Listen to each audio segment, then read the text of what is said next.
कांद्यानं भरलेले 400 पेक्षा अधिक कंटेनर सध्या उरण बंदराबाहेर उभे आहेत। निर्यात शुल्काबाबत व्यापारी आणि सीमा शुल्क विभाग संभ्रमात आहे। निर्यात शुल्काबाबत केंद्राकडून स्पष्ट निर्देश नाहीत असं कांदा निर्यातदारांचं म्हणणं आहे। निर्यात शुल्काच्या संभ्रमामुळे अद्यापही कांदा निर्यात सुरू नाही।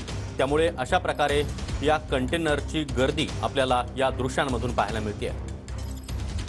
आणि या संदर्भात अधिक माहिती देण्यासाठी आमचे प्रतिनिधी चंदन पूजाधिकारी सध्या आपल्या सोबत आहेत। चंदन, नेमका काय प्रकार आहे? वाहनांची लांबच लांब रांग सध्या उरण बंदराबाहेर पाहायला मिळते।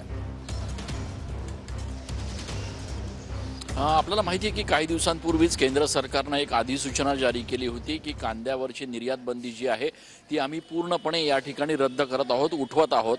आणि त्यानंतर कुठेतरी नाशिक जिल्ह्यातील कांदा उत्पादक शेतकऱ्यांना एक दिलासा निश्चितपणे मिळाला होता। यानंतर मात्र गोंधळाची परिस्थिती निर्माण झाली, कारण केंद्र सरकारची ही अधिसूचना जी जारी करण्यात आली आहे त्या अधिसूचनेचे कुठलेही अपडेट जे आहेत ते JNPT असेल किंवा एक्सपोर्ट विभाग असेल यांना किंवा कस्टम विभाग असेल यांना मिळाले नव्हते। आणि वेळेत हे सगळे अपडेट्स न मिळाल्यानं त्यांच्या वेबसाईटवर कुठल्याही प्रकारचे अपडेट्स जे आहेत ते या ठिकाणी आलेले नव्हते। परिणामी असं झालं की जे कांदा उत्पादक शेतकरी नाशिक जिल्हा किंवा राज्यातल्या अन्य भागातून JNPT पाशी पोहोचले त्यांना त्या ठिकाणी अडवण्यात आलं।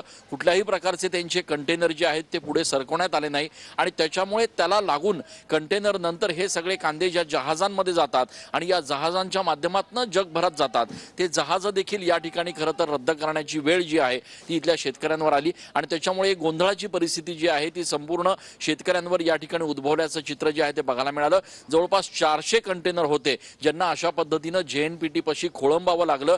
कालपासून दुपारपासून असं सांगतायत की ही सगळी वेबसाईट जी आहे ती अपडेट करण्यात आलेली आहे आणि आता ती पूर्ण सुरळीत झालेली आहे। केंद्र सरकारचं नोटिफिकेशन देखील त्यांना प्राप्त झालेलं आहे। मात्र असं जरी असलं तरी अद्यापही हा खोळंबा जो आहे तो सुरूच आहे आणि अनेक गाड्या ज्या आहेत, अनेक ट्रक जे आहेत ते या ठिकाणी JNPT जवळ अद्यापही अडकल्याचं चित्र जे आहे ते बघायला मिळतंय। आणि त्याच्यामुळे एकीकडे कांदा निर्यातीवरची बंदी उठवून केंद्र सरकारनं शेतकऱ्यांना दिलासा देण्याचा प्रयत्न केला असला तरी या सगळ्या गोंधळाच्या परिस्थितीमुळे आता शेतकऱ्यांना नेमका किती फटका बसणार आहे हे बघणं महत्त्वाचं ठरणार आहे। नक्कीच चंदन, धन्यवाद तुम्ही दिलेल्या या सविस्तर माहितीसाठी।